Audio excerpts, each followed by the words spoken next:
Evening, everybody. Welcome to tonight's special common council meeting on budget. I see everyone is checked in. District 7 is vacant. Please stand for the Pledge of Allegiance. I pledge allegiance to the flag of the United States of America and to the republic for which it stands, one nation, under God, indivisible, with liberty and justice for all. Item C, citizens' comments. Anyone from the public wish to address the council? Sir, please go to the podium and state your name and address. Thank you, Your Honor. Good evening, ladies and gentlemen. My name's Ed Wagner. I live at 501 West 17th Street in Marshfield. I'm rising tonight to speak primarily on the request of the budget allocation of $12,500 for the Workforce Development Board for the Job Service Office in Marshfield. And the reason I'm doing that, I feel very strongly about this, and I want the council to understand why I feel so strong about it. In my tenure on the county board, I served 8 years on the county board. For 7 of those years, I was the Wood County LEO, as they called it, and that stands for local elected official. Of the 9 counties in the Workforce Development District, each county gets 1 representative on the local elected officials board, and the local elected officials board nominate and vote on the inclusion of the full board of directors. Under the infinite wisdom of Congress, the workforce development governance was done up in 2 sections. The LEOs, or the local elected officials, are the grant recipients and the ones who are fiscally responsible for the grant monies that are made to the Workforce Development Board for all the job training programs and the things that they do. But they are not allowed to run the day-to-day organizations. That's run by the board of directors. And the LEOs are the ones who get to nominate the boards of directors. During my tenure, I was very lucky, I was very fortunate in nominating people directly from Marshfield to represent Wood County on the board of directors. At one time, I had representatives from Prevention Genetics on that board. I had Marshfield Clinic, I had rail transportation, and in the general business category, I got to nominate and successfully nominate Mr. Al Cheney, who is the only remaining member of that board from Marshfield. That program, the programs that they run come under a large grant, but they cover a lot of different things. As a matter of fact, there are 15 different programs they run out of the job service offices. Even the small satellite office that Marshfield has connections and relationships with every one of those programs. Some of those programs are pretty important. The major program they call it Title I. I'm not going to bore you with all the details of that, but the whole purpose of Title I comes from what they call the Wagner-Pizer Act of 1933. And I know that wasn't me, and I'm not that old. But it is the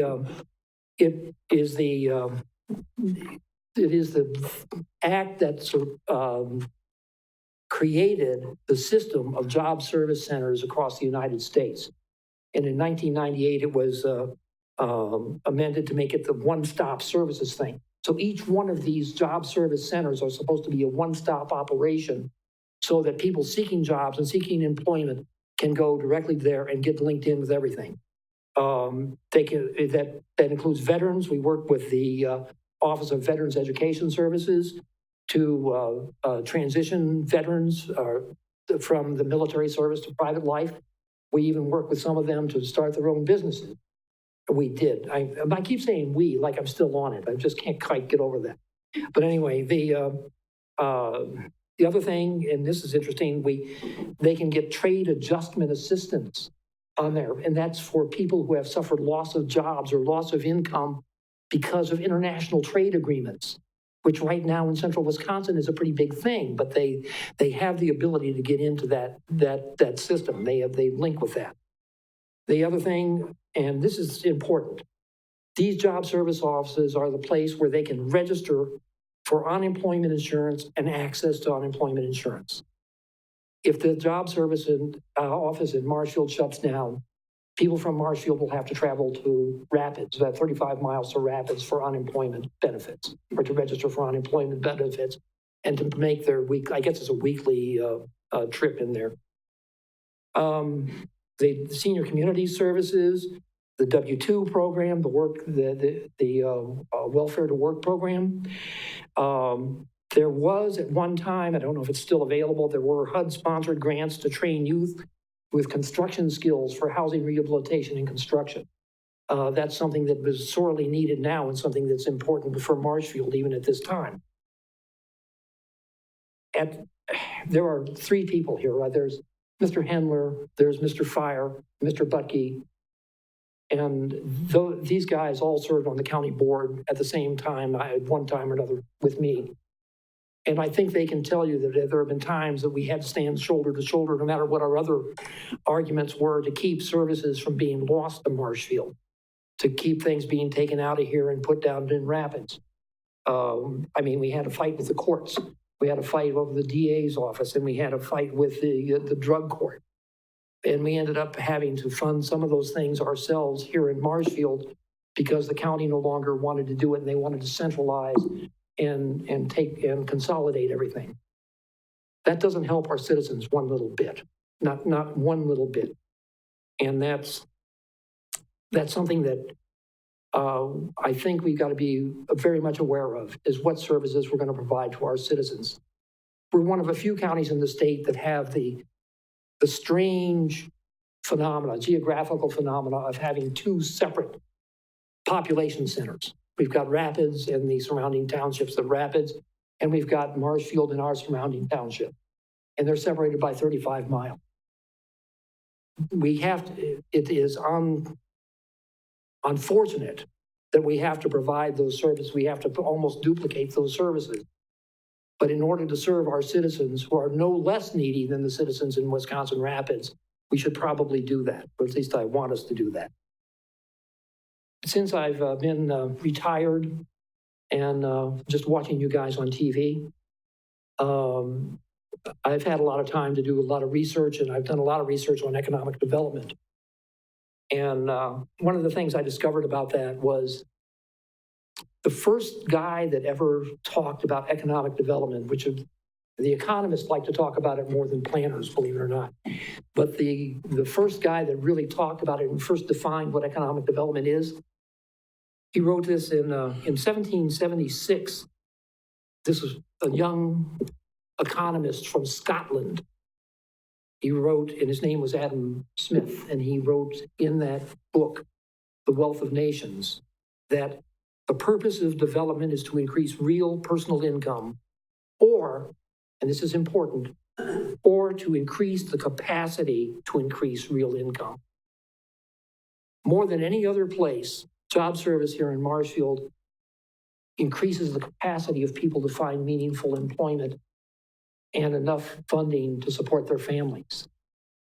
I think if we allow this place to close, and it will close because the other partners that work in that place cannot support the rent that they pay. They're asking for $12,500, and they pay about $7,300 to the city in rent for the community center. No other service, no other outfit can afford to pay that rent. And we will lose them. And if we lose them, we lose the capacity of people who need it the most in Marshfield to find meaningful and gainful employment. And for that reason, I humbly ask the Common Council to consider allocation of the $12,500 annual subsidy to the Job Service Center here in Marshfield. And with that, I thank you very much. Thank you. Anyone else from the public for citizens' comments? Seeing no one, we'll go on to item D, review consideration of the recommended 2020 budget. Peter O'Hanlon, Chairman of the Finance, Budget, and Personnel Committee, presiding.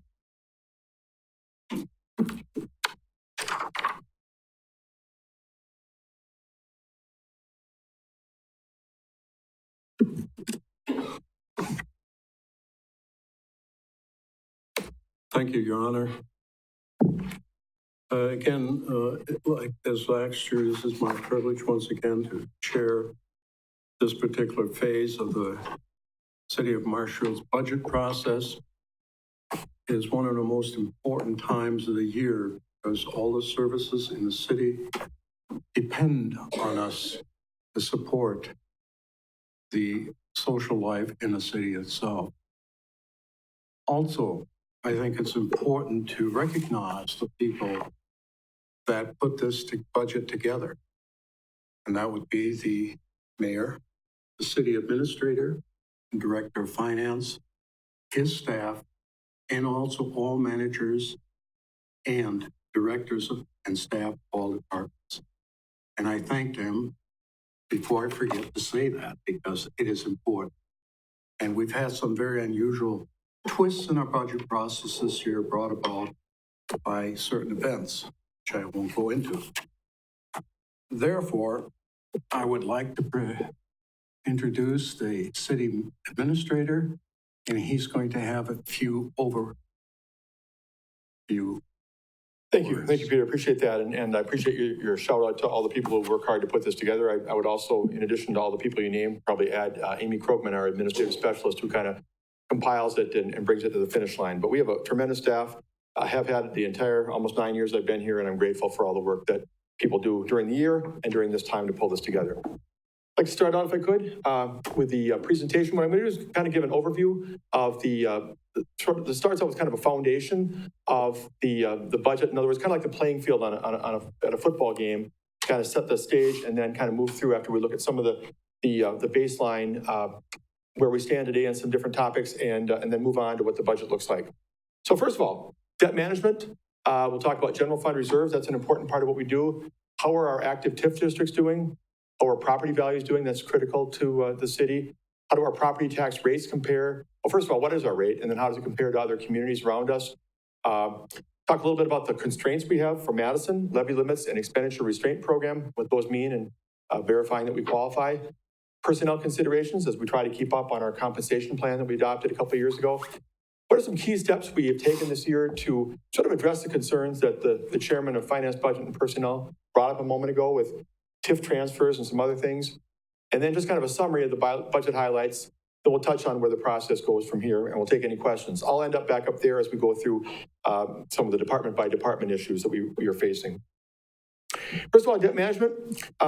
We are expecting $7.34 million in borrowing this year, $3 million of which is the aquatic center project. So that's why it looks as much higher as over previous years as it does. We tend to run right around $4 to $4.5 million, and that explains the difference. $3.9 million in general obligation principal payments will be paid off this year, and our annual principal and interest cost has been reduced by refinancing. You remember what we went through with Ellers, and we were able to cut our payments, lengthen out some debts, and also refinance some previous debt that was higher interest rates than we really ought to be paying in 2019 and 2020 to get favorable interest rates for those remaining debt issuances. The debt as of the end of next year is expected to be up to $48.6 million. That's up a couple million from this year. And again, that's largely due to the aquatic center project that we're taking on during 2020.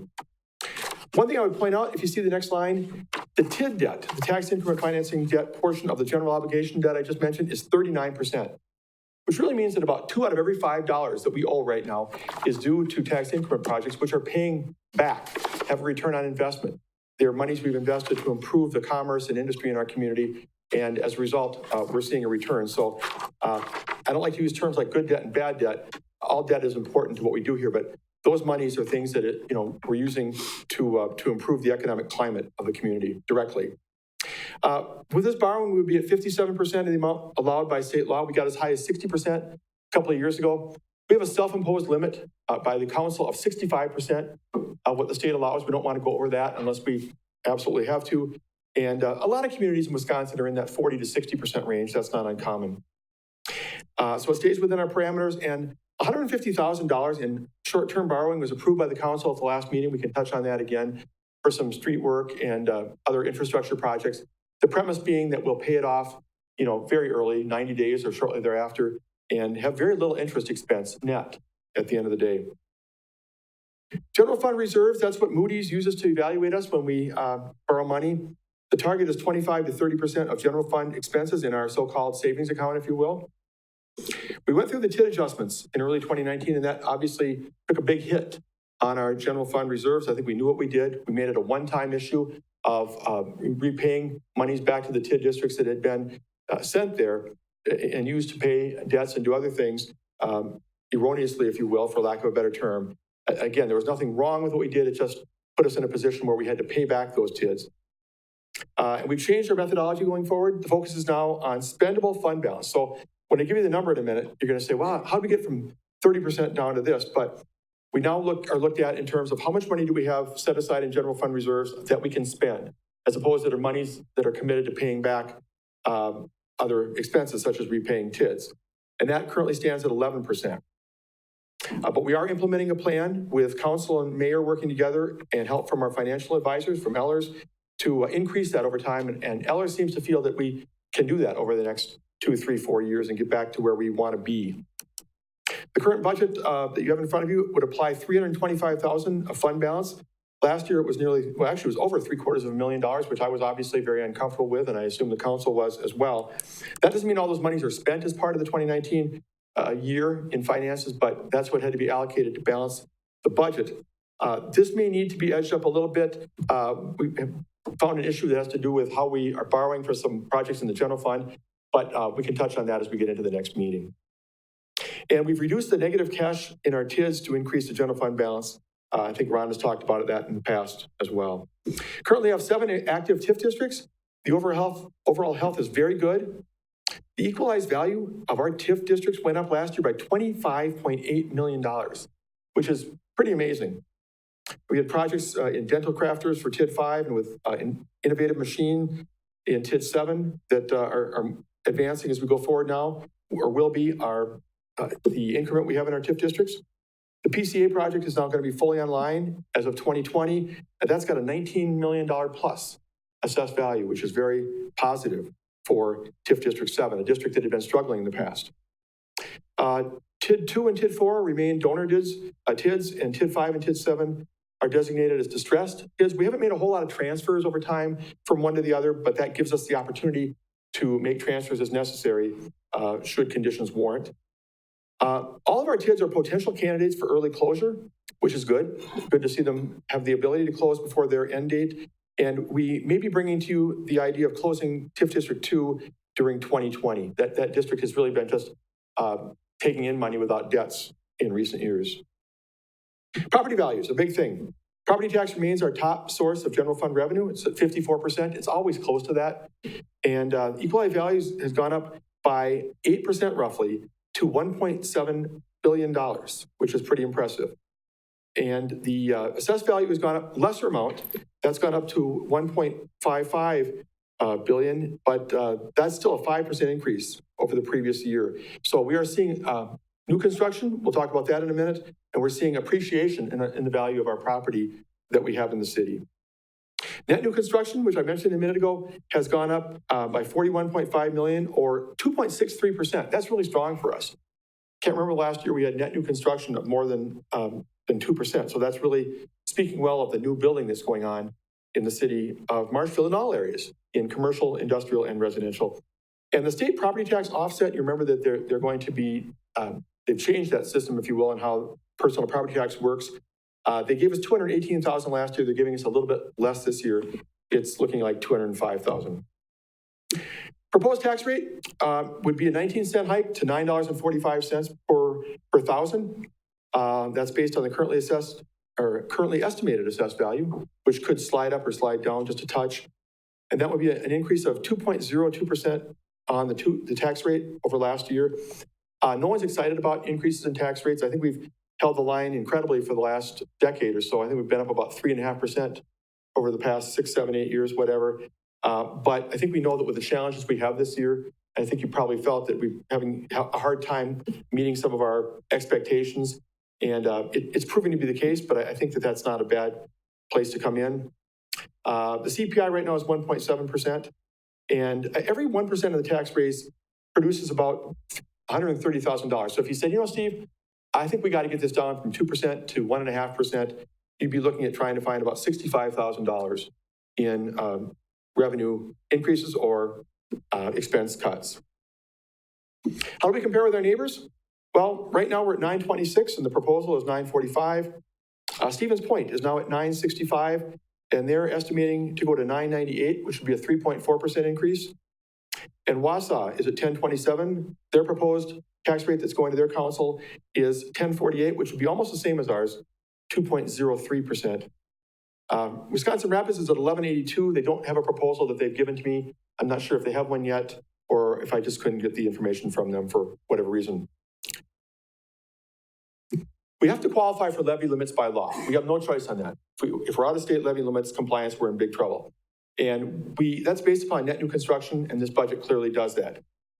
Then there's something called expenditure restraint program we've talked about before. If you keep your expenditures over the previous year in general fund within a certain percentage that the state deems appropriate, you qualify for a piece of a pie in the following year. So we make the budget in 2019, the budget is for 2020. If we stay within their guidelines, we get a payment in 2021. It's a year behind. Historically, that payment has been around $400,000. It dropped a little bit this current year. We're getting about $380. So I just estimate maybe that's what we'll get in 2021. It's a little ways out there. It depends how many cities qualify for that payment. But if you look at the second to last line on this slide, you see that the proposed budget increase before you would only hike up general fund expenses over last year by 1%, which is really quite amazing when you consider some of the things we face and constraints with union salary increases that are pre-programmed, if you will, rising cost of business and various supplies and expenses like that to be able to stay in that range. Personnel considerations, we want to follow the adopted plan. Council's told us two basic things in the past: keep up on streets, and let's not fall behind in the compensation plan and have to revisit it again in a couple of years. We don't want to go there again. The plan that we're following this year, we're doing a 1% increase in the pay scale for non-union. That'll be on 7/1/20, and step increases to and beyond market rate for those employees that qualify. So we're going to keep up on the steps. This will be the second and final year of the extra bump for people who've been in their positions for more than 10 years. You may recall, we deemed that they've been held back for a long, long time and worthy of a couple of additional bumps. That would be the second and final in that 10-year bump cycle. We still want to have $10,000 in there for staff appreciation and recognition. Jen Raiku, Deb Hall, and others, they've got a team and they've done just a great job of getting some employee activities and things that have been, I think, viewed well by the staff to show that we care about them in a positive way. We'd like to continue that. There's no new staff in the current budget. In fact, there's one position left vacant in the assessing department. We can talk about that later. We had an employee leave last year. We have not replaced that employee. There may be a need to bump up the compensation a little bit for the assessor, the contract assessor, and we'll be covering that as we go along as well. And then the health insurance premium's not set yet. You'll be talking about that later tonight. Depends on what plan exactly we come up with and how it affects the employees. So, key steps taken this year. We talked a lot about the TIDs earlier in this year. The TID debt expenses now equal the TID share of debt. And that sounds like, wow, Steve, that's not rocket science, but that is not what we were doing in the past. More monies were coming over toward the general fund than were needed to cover the debt. We're now allocating administrative expense for the TIDs. So people like myself, Josh, Dan, Ron, who were working on the TIF districts, we can actually allocate a portion of our time to the TIDs and get that money back into the general fund for those costs. We're doing internally financing when we can of projects. You know, if we've historically borrowed for everything we've done, even to the level of $55,000 or $70,000. We're now trying to finance TID projects internally when we can and charging ourselves the interest. So in other words, the TIDs pay the general fund back with interest. And that's a lot better when we can do it than going out to a state trust fund loan or any other institution or the borrowing market. We get to keep the interest payments. We're allocating administrative costs more aggressively to both EMS and wastewater, not going overboard, but just the things that are due to the general fund. In other words, people working and things that are done on behalf of those enterprise funds, they should be billed for, so to speak. We're looking to limit overtime to the greatest degree possible. We've really instructed the department heads to keep it where it is or lower it where possible from last year. The new model for this year is to build the budget from ground up. So I didn't start with a stack of $3 million of requests to dig through. The idea was turn in your budget. Last year, I always say the phrase, this year's government at next year's prices, and put on a list anything new you want. You want something new that wasn't in last year? Put it on a list. This item, $5,000. So I can see it very clearly And there's no doubt about the fact it wasn't part of the base budget, as I'm going to call it. So the highlights real quickly, the budget you have before you does address the TIF district structural budget issues that we've discussed over the past year. It does meet the levy limits and qualify us for a 2021 expenditure restraint payment, which is good. As I said earlier, it limits the increases in our general fund expenses to 1%, which was pretty challenging, I think, to say the least. It provides $2 million for street overlays, and I bring that up because that's one of the categories that you may watch from time to time that we don't skimp on. In fact, $2 million over time doesn't keep up with the true cost of doing as many miles of mill in place and overlay work, but we want to stay as close to $2 million as we can. It does continue the new compensation plan that we adopted a couple of years ago. You could say that by having an across-the-board increase in the wage scale by 1% instead of inflation 1.7%, that we're falling back a little bit. I think we feel that the employees are getting a fair raise under this system for 2020. And then finally, the tax rate increase, as I said, would be 19 cents to 9.45, and that would be 2.02%. I would take any questions on this presentation before we dive into the actual department budget highlights. Any questions from the council? Oh, yeah, I see that. Mr. Jockey. All right, Steve, thank you for that presentation. And earlier you indicated a 1% increase netted how much in revenue? Roughly $130,000 is what a 1% increase. So if you were, like I said, if you were to go up by a percent, go down by a percent, that's roughly how much it would take, $130,000 of additional revenue or reduced expenses, if you will, or vice versa if you're going the other direction to meet that number. So that's probably the cleanest way to think about it. It's kind of simplified, maybe a little oversimplified. But as you get into thoughts of cuts or changes, that's the way to think of it. And that's a 1% versus 1 mil. Correct. Well, 1%, yeah, I mean, 1%, right. No, that's the same thing. It's about the same. I'm proposing a 2% increase in the tax rate. If you said to me, Steve, we got to get down to 1%, got to do it. What's it going to take? The other way. It's going to take, okay, but let's say the way I just said. I'm not shy. That would mean from 2 down to 1. I'm just saying it hypothetically since I started there. That would mean 130,000 of additional revenue or expense cuts would be needed to make that number work. That's, again, simplified, if you will, but that's the premise of how you would adjust up or down to, and what the tax rate number would be when you're through. Any other questions? If there's no other questions, I would go to my last slide here then, and the next steps. We're meeting tonight, and we'll be meeting again on Tuesday, October 29th at 6 o'clock, and that meeting will have no regular council meeting, so that will be entirely devoted to the budget review. And then the third meeting would be Monday, November 4th at 6 p.m. That would be immediately following the Board of Public Works meeting at 5:30 that night. We have to publish the budget 15 days in advance of considering it at a public hearing. And right now that public hearing would be on Tuesday, November 26th as part of that regular council meeting. Any other questions for City Administrator from the council? Being none, thank you. Thank you. Before I come back up there, for the council and mayor, also for the media or anybody else, I mean, I can certainly email this presentation later tonight or tomorrow out to everyone so you see the numbers that I went through.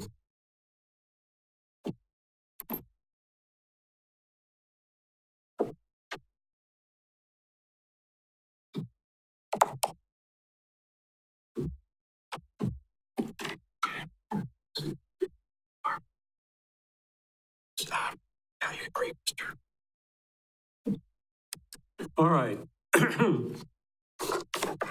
We will start with the departmental costs. The first one we've got is general government, which the mayor, common council, city administrator, city attorney, city clerk, finance, technology, and assessor, and various non-departmental budgets. And what I'd like to do is start on the left hand of the council floor and go through one older person at a time. Sure, that's fine. That's great. I mean, I can give highlights of each one now or at the end of that time, whatever you want to do. We'll do your highlights. Okay. Well, let me thank you. For each of these categories, I'm not going to say a lot. I think we tried to streamline this a bit in the past. Yeah. But what I'm going to do, and before I do that, I also want to say that the supplemental pages, the next level down, is now available on the website. So if you go to the website under recent news, you've been able to click on the budget. You can now also see the next level down that shows a further breakdown of where the budget expenses are between, personnel and operating supplies and so forth. But as I mentioned before, this year, what we did is building from the ground up. So I just will mention maybe a couple things that the departments have added into the budget that were beyond the base. It's not a lot. In fact, total, I think we only added about $100 and some thousand out of a $22.5 million budget. So most of it was really what the departments submitted that was similar to what they've done in 2019. But we've had a couple things in a couple departments. I guess maybe the most noteworthy is bumped up the pay for the city attorney, not based on any new hourly rate as much as it is based upon the fact that, we've incurred more expenses in city attorney costs in the last couple of years. We want to make sure that we're keeping up on that. Some additional travel and were needed for required conferences. Maybe one big one is elections, because we're expecting at least 5, if not 6 elections in 2020, where we only had a couple in 2019. So that brings poll worker costs and training costs, those types of things. And then as always in the technology budget, there's some items that, we've added on. Maybe I can touch those a little bit to say that there are a lot of computer equipment items that have maybe been needing to be replaced or upgraded, which happens in technology world after 5, 7, maybe 10 years. In the assessing department, as I mentioned earlier, we are not replacing or planning to replace that employee who retired or resigned, I should say, this year. However, we have a couple things going on, one of which is probably bumping up the cost for some assessing services. I put some money in as an estimate as to what we might have to pay our contract assessor, because they do a little bit more work now than they did prior when we had 2 full-time staff individuals. And maybe the big one for council to know is I buffered up the contingency quite a bit, considerably over last year, with the idea that you need some money should you wish to fund non-governmental organization requests, such as the one that Mr. Wagner mentioned earlier, or the others that we saw back on October, or I should say August 29th, where we had, I think, 7 or 8 organizations come forward and suggest that they are looking for funds to do some good community projects. So if you're looking to provide those funds, please know that the contingency has been more than doubled to give some room for that. And that's all I would say for right now.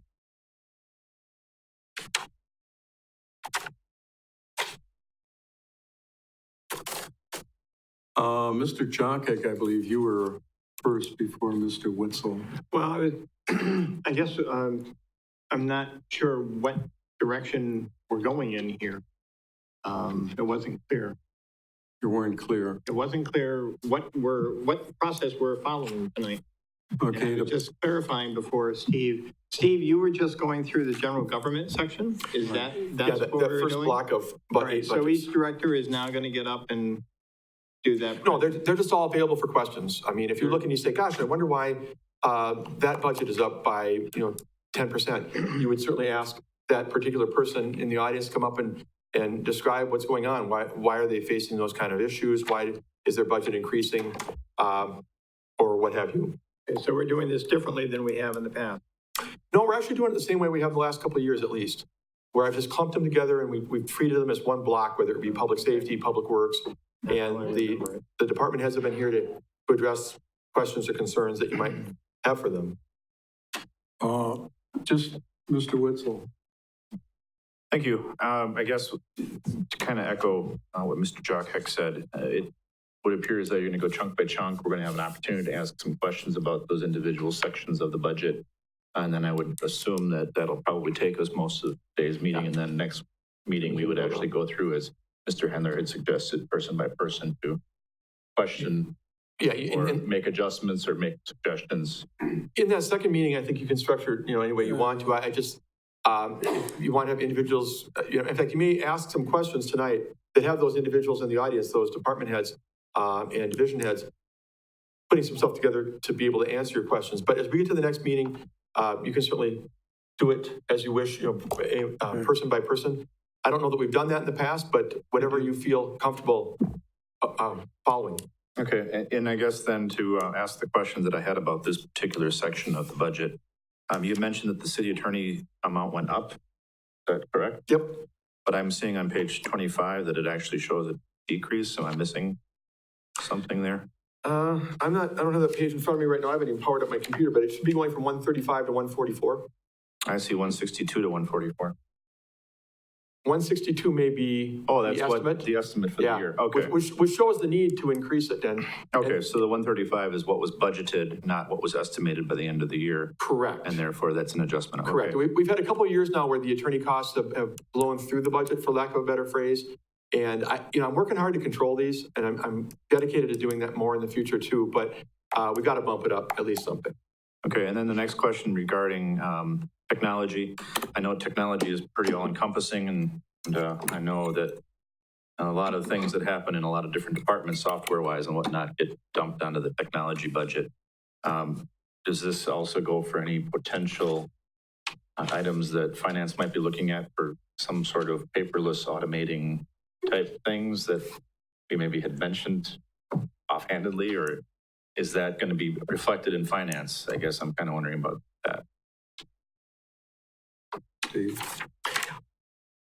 Got a question. Well, he's going to answer. Yeah. He's Oh, he's getting on the technology. going to answer. I could try to answer some of this. I guess the big thing is we have a plan to do the EBS software replacement. Again, EBS stands for the enterprise business software that we have. And then part of the plan is to have a more streamlined process, and we'll have more document that scan in from the beginning, so that it will be a paperless workflow instead of a paper-based workflow that we have. Okay. Does that include things like timekeeping and those types of things, or is that separate? Yes, in fact, that will be part of my presentation at the 7 o'clock council meeting about the EBS. I won't get ahead of you. Okay. All right, thank you. That's all the questions I had. If I could add to that, it's a really good question. I didn't factor that in. That is a borrowing we're doing outside of the general fund, but that obviously that software improvement, enterprise business fund software, is a big point. And we've talked about this. It's in the CIP. You guys have seen it back in the spring. Eng is going to do a presentation on it later. Everything from budgeting to HR module to timekeeping to a lot of different things. Staff is pretty excited to get some better software. It's been over a decade, and we languish behind in terms of our capabilities in some areas. So, anything else in that category? Mr. Butke? First of all, I might be beyond what you're asking here already. Just looking over the budget for street projects. If you want me to ask that now, or if you want to wait?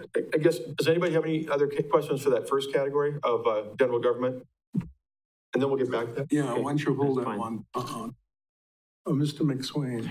Yeah, to go back to that contingency, later in the budget, I see that some of these requests for this year were cut. Are you thinking that if we wanted to put those back, that it would come out of this budgeted amount, out of this category right now at the beginning? You mean the cuts that I show at the very back of the budget on that one sheet?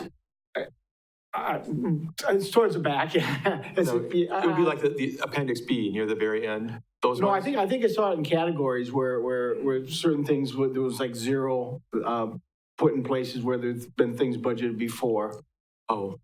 Well, my main reason for budget buffering up the contingency considerably, this year the contingency is 75,000, but 10,000 of that is for something that's not related to general contingency. The general contingency is 65,000 this year, and I buffered it up to 160, so that's a huge increase.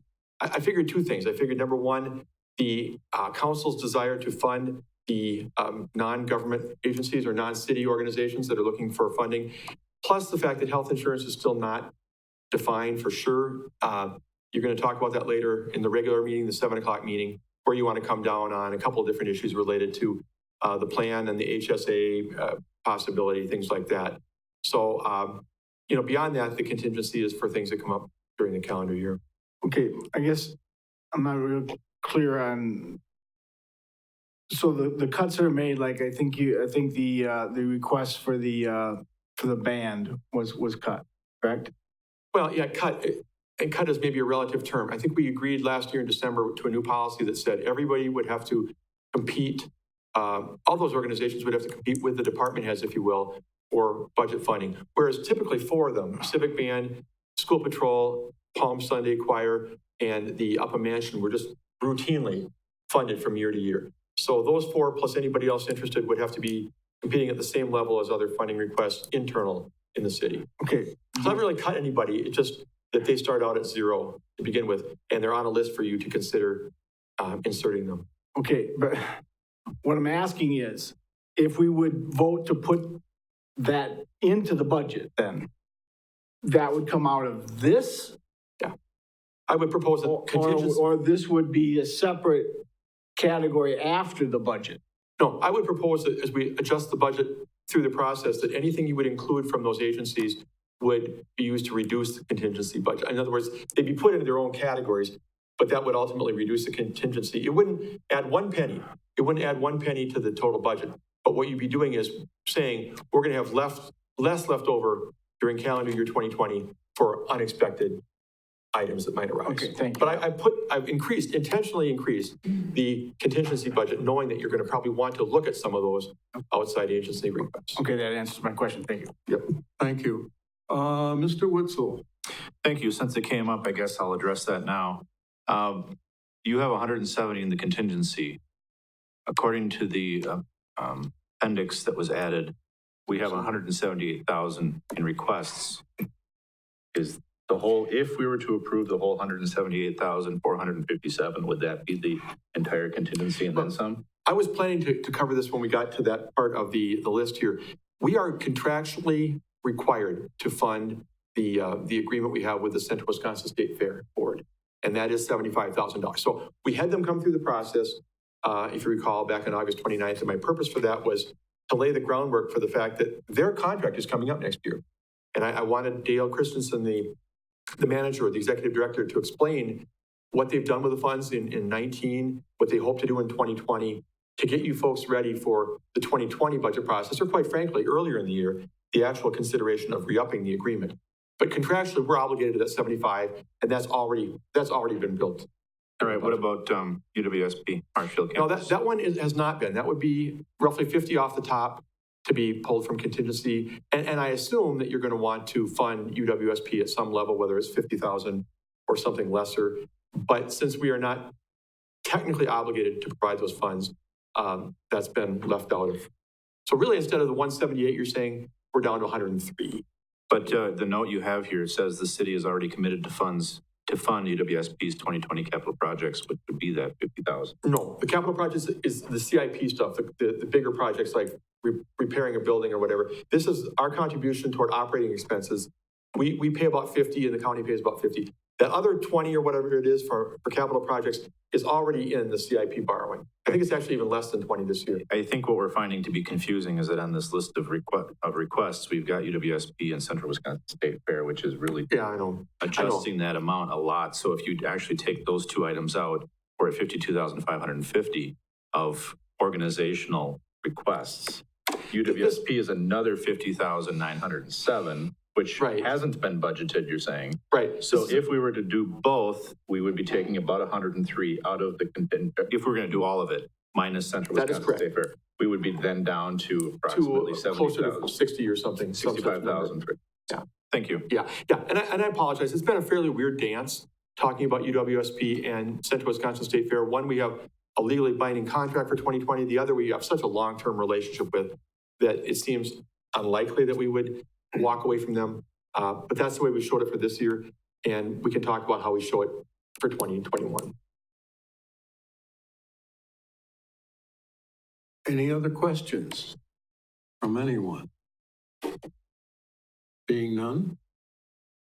Go to the next category, which is Public Works, which is Administration, Engineering, Street Division, Facility Management, and the Airport. Again, looking at the additional requests I got this year in those categories, it's fairly minimal. I got a few from streets that are really, related to costs that we don't control, such as the increase in recycling fees to the contractor, the increase in refuse charges to the contractor. I mean, they're shown as additional add-ons from last year beyond the base budget, but we don't have any really control over them. I did mention too, I think I put in the budget more directly calling it out that we're budgeting 50,000 more this year for snow and ice removal, but that's based upon doing some transfer with another budget category in parking facilities because we're looking at doing more of the parking lot maintenance during the winter ourselves. So really, there's not a whole lot of significance that's changed this year from last year in these categories? Mr. Butke? Dan's always ready for my comment. And the street, are we doing the same, relatively the same amount of streets as we've done in the past, or do we cut back or add or whatever? Thank you for the question. We have about the same number of streets in our mill and place and asphalt overlay project with $2 million target. It's actually just a hair over this year. But one big difference for next year is we have a pretty significant reconstruction project involved, and that's Cleveland Street from Central Avenue to Daggy Street. And that will involve replacement of sanitary sewer, upgrading water main, and then bring that street to ditch, or to curb and gutter where there's ditches now. So while this year we did not have a major reconstruction like this, that is new for next year, and there's some significant funding associated with that project. So basically about the same, it's just a matter of where we're putting it because we have that big project. Yes. But Mr. Fire always said he didn't need his road fixed up there. He enjoyed the deep ditches and fish that are in the ditches.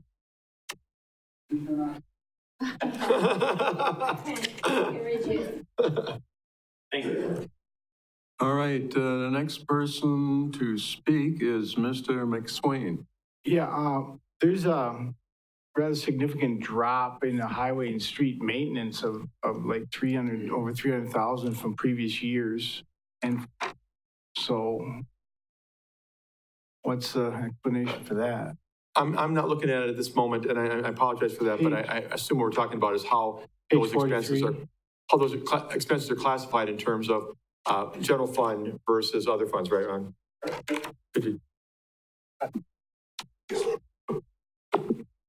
I'm referring to page 43 of the budget. Sure. A couple things to keep in mind is, one, we have some administrative allocations going out, so it's going to naturally reduce the expenses in some departments that way. And the other part, to make sure the street projects always have priority, we're borrowing for them, and we've moved the expense and the borrowing to a capital project fund. So the total amount of the street projects is kind of in two parts now. So we moved some expenses out of the general fund to a capital project fund, then we borrow there and take care of it there. So there's no significant drop then, like it looks here in actual. Okay, and is that the same situation for facilities budget? There's a big drop there too. That's on page 44. So what you're seeing there is the benefit of not owning two city halls. Facilities budget for 2019 include a partial year of the old building and plus this building. So for 2020, we're down to just one building. And we've also reduced our expenses for this building. Having a year under our belt, we have a much better handle on what this building is costing us. So that's the big difference you're seeing there. Okay, thank you. No further questions? Wonderful. Are we done with public safety? Are we done with public works first? I guess is the question. Anything else in public works? Go on to public safety. In public safety, you may notice when you look at the budgets that the police and fire budgets are, up a lot in terms of dollars. And, that might strike you as to what's going on there. You have to remember when you talk about those two departments that you're talking largely about contractual agreements in terms of the payroll with union members. And it's both of those increases, as I looked at them last week, are weighted heavily toward personnel costs that the department heads really don't have much, if any, control over. Otherwise, those budgets are not up a whole lot. We always try to keep up on equipment, and there are a couple of equipment issues, particularly with fire, that we have looked at, trying to make sure that we're taking care of the gear that the firefighters wear, and some of the stuff that takes care of them in terms of equipment in general. But not a whole lot is very revolutionary. It's mainly increased cost of personnel, and that comes from not only salaries, which are largely union set, but also the health insurance and other benefits that accompany that. And other than that, I don't really have. I will mention one more thing with municipal court, though. We are expecting retirement of our municipal court clerk this year.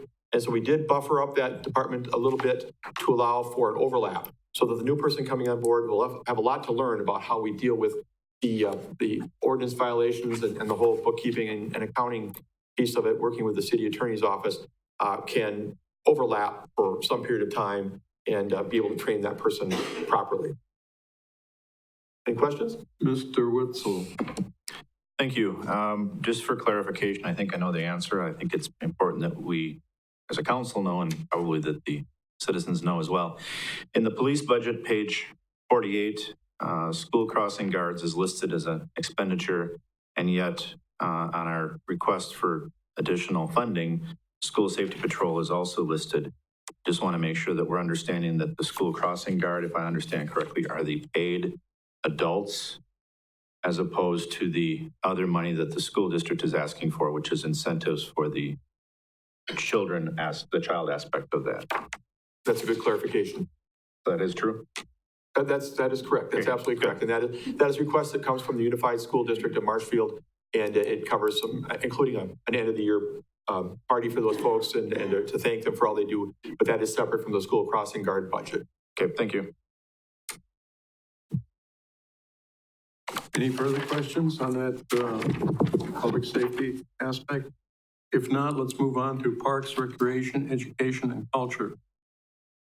As I look at it right now, none of these budgets are up a whole lot, except forestry, which is under Parks and Recreation, is up quite a bit. You know, we're still trying to get ourselves situated with a better overall forestry function or department division, if you will. It's we've got now a full-time forester dedicated, committed to that aspect of what we do. And there were some charges that went into the budget this year in terms of some, other things related to that person doing their position, a vehicle and so forth.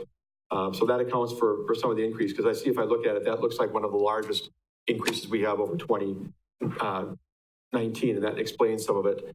Other than that, there's not a whole lot of difference. You'll notice that like celebrations and entertainment are in there, but most of that budget is things you're going to talk about later under requests from non-government agencies.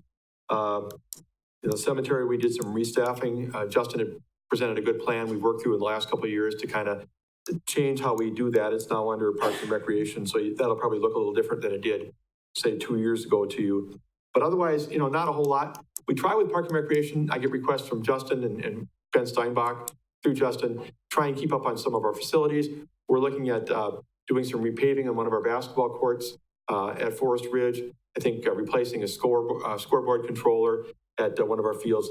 We try to keep up on at least some things to make sure that we're not falling behind, and those are included in the proposed budget. That's really all I have offhand for those categories. Mr. McSwain.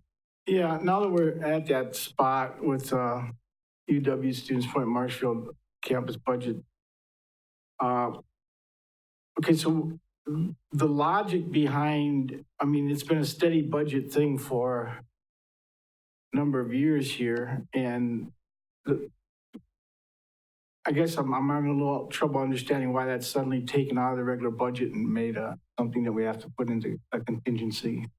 Well, again, it's your call ultimately. When you adopted the policy back in December of 2018, what the wording says is that anything outside of the city's, the direct city of Marshfield would be something that would have to be requested for separately. So you say, well, wait a minute now. The city of Marshfield and the county of Wood collectively own the building and the land. We own the facility. So why would we scrutinize a request for funding from UWSP as if we weren't involved and committed to that institution? Having said that, unlike the capital part, which is repair and upkeep and maintenance of buildings, which we do a lot of, we help build the STEM building, a major capital project. Ongoing operational funding is something you could theoretically say no to. You're unlikely to do it.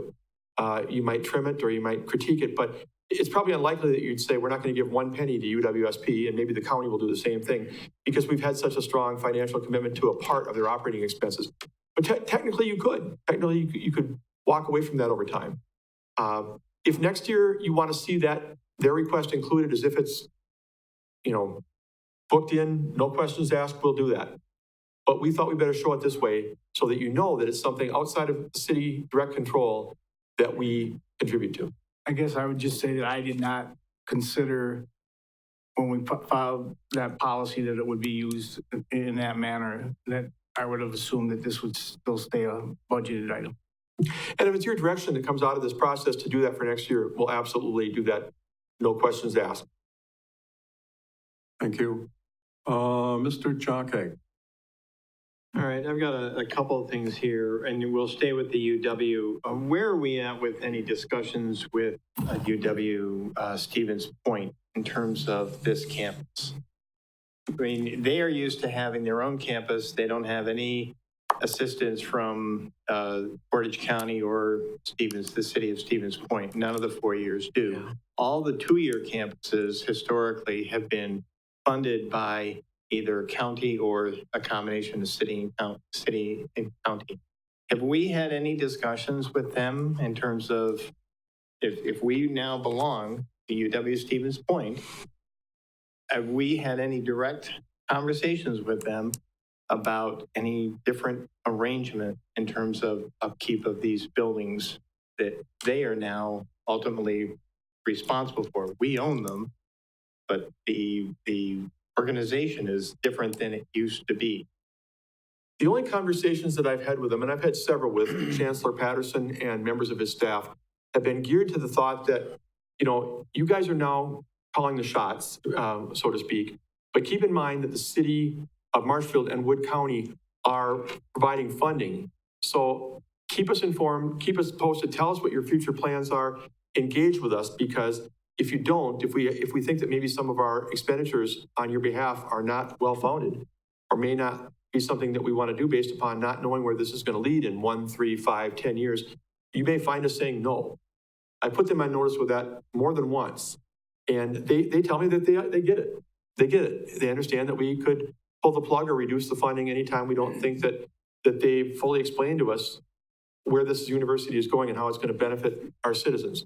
Beyond that, no. Beyond that, I haven't talked about, I think, the level of detail that you're asking about.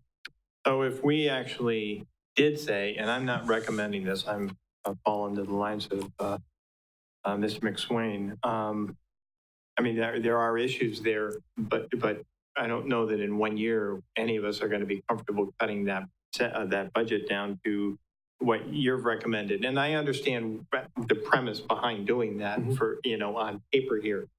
But if we were to, I mean, in the past, we've never had this discussion at all. It just, what you've recommended has been pretty consistent, about 50,000 each year, matches what the county puts in, so be it. But now we're actually thinking that we could just say, things are different enough. The student population is down tremendously. I mean, we just saw that in the figures that we were given, more so than most. We were one of the largest drops. So does that tell us that we shouldn't, be at that 50,000 or so? If we had any discussions of what that would mean to them, no, this their operation, or we haven't done that at all. I haven't had any conversations like that, but that points out why this probably belongs or could belong in this category, along with all the other requests from other agencies, because, the premise for Mr. Wagner coming to the podium tonight is to say, look, I think that money for the job center would be a good investment of the city's funds. And here's why. You're not required to do it, but I think it would be something beneficial to your residents. I think you can make the argument that if a day comes when you feel that UWSP and the way they're using the monies and where this whole thing is going in the future is not a good investment of your resources, you ought to have the opportunity to critique it and say, I don't see it. I don't see us giving 50,000 routinely to you every year just to contribute toward operational expenses. You're not obligated by law to do so. And I think we've tried to have as many conversations with Chancellor Patterson as we can. I know there's questions that have been raised as to where this is all going. What's the status of that college going to be in 2025? Those are good questions. And if you feel that you're not getting the information you need to decide about investing funds, typically we invest closer to 100,000 a year in capital, as does the county. So tack that on to 50,000 in operating, we contribute maybe 150,000 a year on a typical year to that university. That means you got to ask some questions, even if you feel that it's an important institution for our community. But no, I still, going back to your question, I'm not trying to skirt it. The level of questioning you're asking, I have not done. Okay. You know, I go ahead. have a couple of others, but if someone else has, well, let me just make a Ed. comment about what you were saying. oh, okay. Having been with the university for a considerable period of time, they do work slowly and in very mysterious ways. So I don't think they really have any idea where they're going. This happened rather quickly. And I think by skirting any of the expenses that have been put in place would create quite a storm for all the parties involved. There's only one other institution, that's Baraboo Sauk, I believe. They have a similar arrangement than we do. So it's an interesting question. I think we'll hear more about it. Go Well, ahead. and Steve, you and I have had this discussion over the last year. I've been pretty concerned about how that campus is being used and how it's going to change. And whether, to Stephen's point, has the ability to use that campus effectively and efficiently. And I guess it's just, we need to have those discussions so that we can do a 5-year plan on that. Maybe they can't do that yet, but they certainly, I mean, we still have no agreement with them. And it's frustrating to me because apparently no one else seems to be that concerned about it, but they could just say, we don't want to hold classes here anymore. And what do we do about that? Or we can say, we just don't have the money to fund it. And for various reasons, we don't feel it's important because you don't feel like you're telling us, and we're going to all of a sudden put them into a bind. And I'm concerned that we just don't seem to be able to have that conversation. Well, and as far as your first point, I think we need to delve into that farther. What would happen if UWSP one day wakes up and says, we're not going to hold classes here anymore? Thanks for all you've done in the past. Thanks for the memories. I mean, that's a good discussion. I have no reason to believe that that's going to happen anytime soon. But the other question, though, about us funding them and, giving them $50,000 a year, you could certainly put them on notice and say, we wonder why we do this every year. We might looking at weaning that number down. Can you come meet with us? Can you talk about your financial picture? Show us how the $50,000 a year is integral to your operations and that it's necessary. I'm not trying to negatively speak about the UW system or UWSP at all. I'm just saying that you have every right to critique to the level you feel you need to because you're investing a lot of money. And, you should be able to ask any questions you see fit. Well, he does have a good point there, and I think we'll get into that conversation sooner than we think. Mr. Butke. Yeah, I got to correct you. I do care about that as well as you do and others on the council. Now, naturally, we can't do anything. Those are our buildings and the county buildings, so we got to perform maintenance on, keep those up. But Steve's exactly right. I'm willing to let it go this year, but like you say, Steve, I want them to come and tell us what would happen if we cut that back or we got rid of that $50,000 altogether. Tell us what you're using it for. Because it used to be Wood County and now it's UW Stevens Point. So we need to have some answers. I mean, 50,000 doesn't sound like a lot of money, but you get a lot of $50,000 together. It turns out to be some substantial money. So hopefully next year we'll get that and they can come before us and tell us why they need that. Yeah, thank you, Mr. Butke. Mr. Witzel. Thank you. And on that same line of thought here, I'm wondering why we have any money in the budget. 2,300 for operating expenses. What are those dollars? Why are those allocated instead of all of it being a part of what they're requesting in our Appendix A and funding outside of the budget? What is that 2,300? The $2,300, it's a charge from the city. We charge them, and I don't have it in front of me right now, but that's different than their operating budget. It's something the city charges them. It's either fire protection or garbage pickup. I can't quite recall, but it's a city charge. So we're putting in the budget to pay for those particular items, which we then charge the city. Correct. Okay. You have a good understanding there. Wow. All right. To continue on with this line of questioning, I don't want to keep beating a dead horse, but I think when they presented to us, along with the other organizations, they talked about, we're going to fix this sidewalk, we're going to do this, and we're going to do that. And I think what we need to look at is, if we're given 50,000, what do we get for the bang? You know, what bang do we get for the buck? And when I think about the UW, yeah, it's a great place for individuals to start a college career. I know that we've heard the statistics about the non-traditionals, those that have been in the workforce who want to find, you know, work on a different degree to improve their lives or those types of things. But I also think about the arts. I think about the things that particular campus can provide in terms of quality of life. And I think about concerts, I think about play performances. If they can come to us and explain how that money can be utilized for quality of life more than replacing a sidewalk, I think it's going to have a better impact. But then I think they also need to back it up with hard facts, hard numbers. We've asked that of some other organizations, you know, what did you spend the money on, or what would you spend the money on? And we've gotten some of those hard facts. I think that's the direction that we really need to look at. We can't control the programming. We can't control a lot of the things.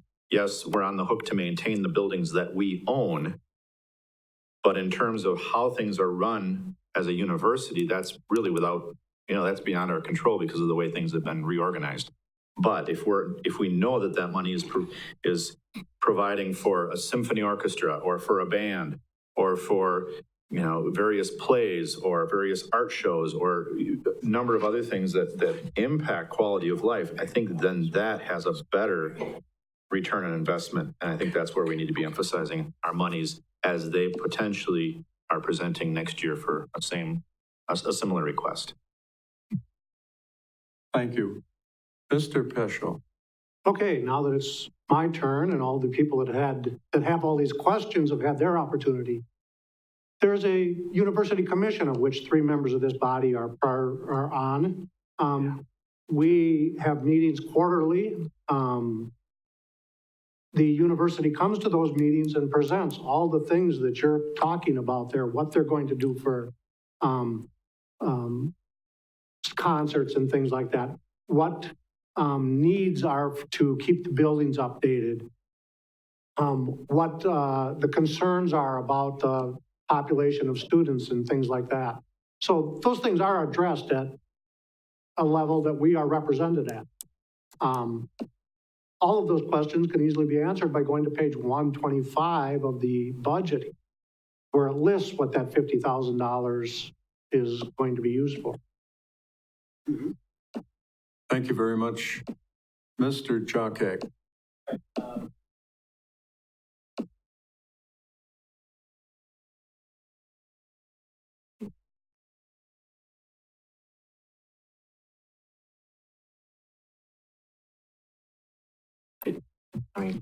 Would you turn on your mic, please? I just did. And when I looked at you, I realized I wasn't being heard. All right, Dairy Fest. And I don't have the numbers in front of me because for some reason I can't bring up that page. Over the last couple of years, it has increased, I think, from 9,000 to 15,000. It seems like quite a jump.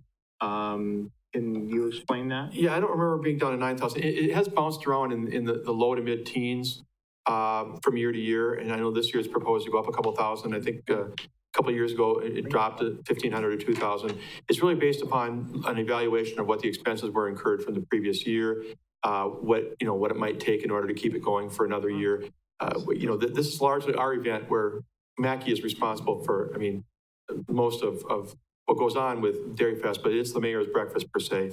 So we just try and match our proposed expenses as closely as we can to the previous year of what we incur. Thank you. Mr. Witzel. Thank you. Let's talk about cemeteries. Thank you. Yes, that was my next one. Okay, then I won't have to. We're increasing the budget by 50,000, which is go. a 25% increase.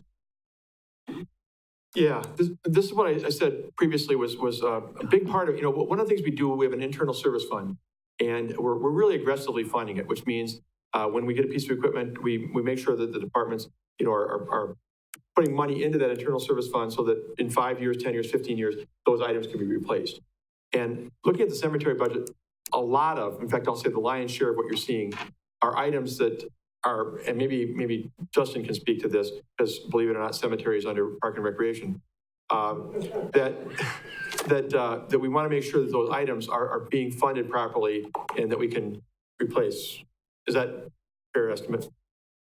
To go along with that, I'm wondering about what specifically, is this just city cemetery?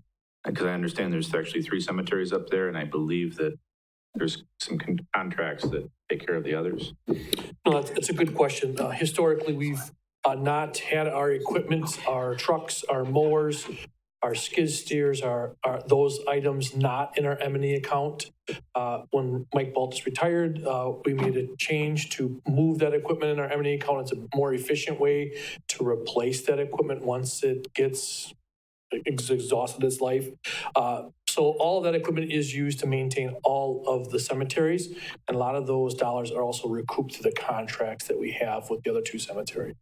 So then what we're approving here potentially is just the city expense for us, in essence, the city cemetery. And we're kind of also setting aside dollars in the future to replace that stuff instead of coming back and borrowing it. Yep. And putting it in the budget in the future. This is kind of like our loan program. We're paying ourselves for future replacement of that equipment. Thank you. And while you're up there, Justin, I think $15,000 is also for some street work within the cemeteries, correct? Yeah, we're trying to replace all the roads systematically over the years so we can have a replacement program there. Thank you. Mr. Butke. Yeah, I got to respond to Nick's comments on page 125, that is maintenance. No, we talked about the 50,000 that we give them for operation. That was the discussion. That's operation. No. On 125 it is. Steve? Let me get to 125 here. Just a moment. You said the maintenance comes into the CIP and we give them an additional 50,000 for operation. Yeah, That's Right. true. Right. That's true. This year it's only 12,000 because they don't have many projects. But we going forward. do give them money for operation of that university. Yeah, we've given them close to 50,000 every year. It's along not with- on there. Show it to me. Gentlemen, go ahead. The first headline on there, it says operation expenses underneath the maintenance of structures and attached fixtures. Next one, ground maintenance. No. Maintenance is something you fix. Operation is to run the programs at the university. Yes.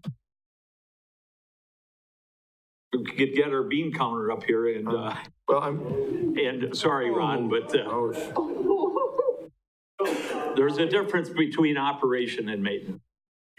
Technology does what the budget is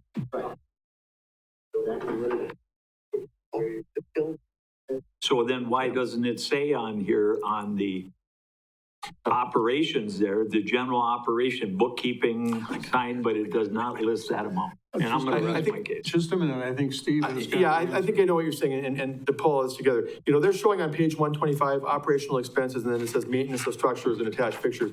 Those are lesser, minor projects. Right. You know, it talks about indoor painting supplies and those kind of things. The bigger projects, the capital projects per se, larger maintenance, you know, are things that we fund jointly with the county, and those are included in the CIP. So this is operational expenses. Yes, it does show a number of maintenance-related things, but they're lesser. And you look at the total cost of all those projects, you know, are being still at 43,000 in that first category. These are not real capital projects per se. Right, and you were talking, Steve, that next year, the $50,000 that we pay them for operational, we can ask them about that. That is not on this page. Yeah, we can boil down, why are you asking for $50,000? What's it going to cover? They're probably going to point to the items you're seeing right here on page 125.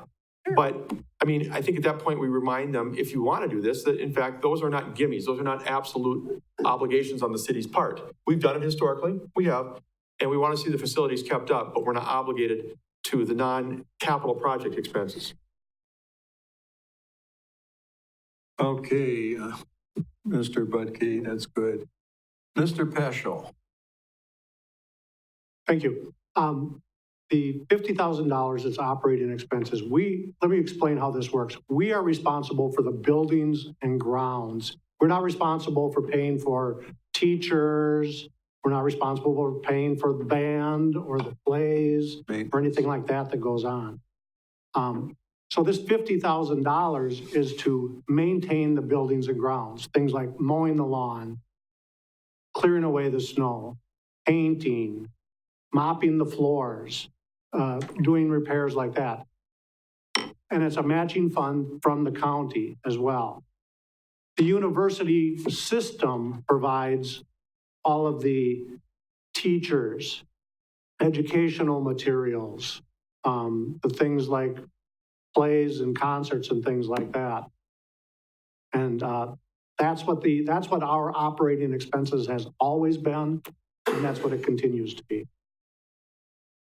Thank you very much. It's almost 1:45. We have another meeting coming up at 7. That's not in the category, right? I understand that. We're going to adjourn and allow those potty breaks and get ready for the next meeting. Wait, you're free. Yeah, I know.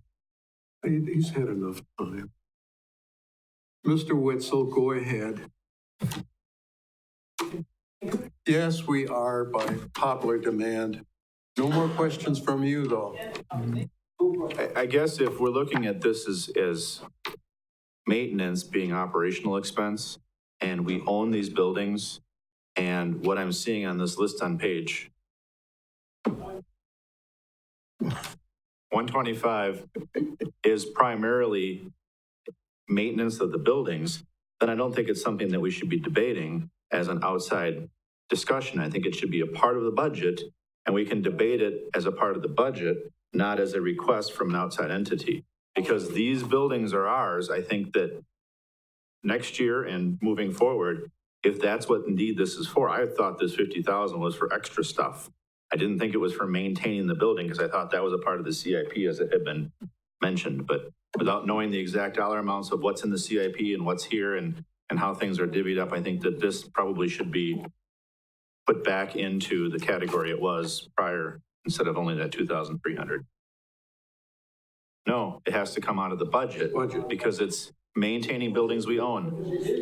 This year it's going to have to, but in the future it shouldn't be. Saying in the future. And that's fine. Okay, having set our part. Oh? Because we didn't get through. Okay, well, I need a motion to adjourn and a second thereof. Motion by Mr. Jockheck, second by Mrs. Spiros. We are adjourned.